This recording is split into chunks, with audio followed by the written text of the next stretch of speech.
Po pse nuk mund t'i përjetojnë tashti të mirat, thot, por kur të vdesin?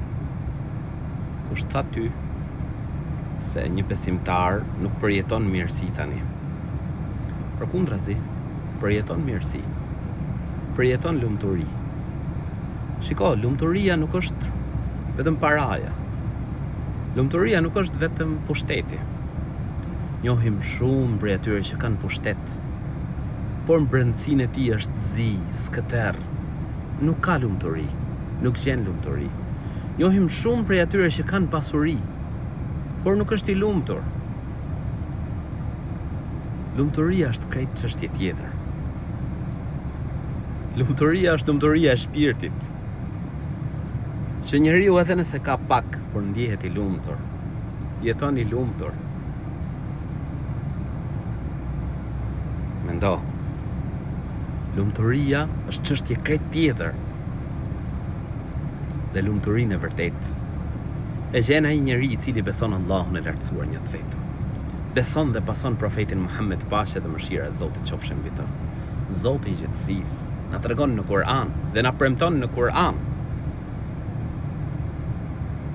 Allahu i lartësuar thot në Kur'an, siç kuptohet prej ajetit, cili do mashkull apo femër që bën mirë, duke qenë besimtar, do t'ja mundësojmë atij një jetë të mirë.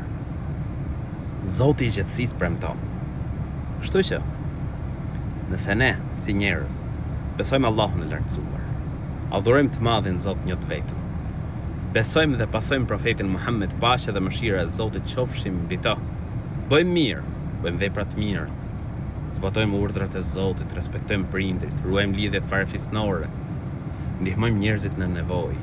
Zoti i gjithësisë na premton në Kur'an që ka me na mundësu një jetë të mirë këtë botë.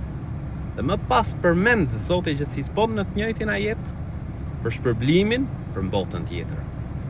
Kështu që lum për atë njeri i cili i zbaton urdhrat e Zotit të gjithësisë, ndalohet nga ato gjëra që ka ndaluar i madhi Zot. Ky njeri ka për të jetuar i lumtur në këtë botë. Ka për të përjetuar mirësi në këtë botë dhe normale pret në botën tjetër mirësia e përjetshme, lumturia e përjetshme që është xheneti. Allahu na mundësoft, pra të mirat na mundësoft në këtë botë dhe të mira na mundësoft edhe në botën tjetër. Amin.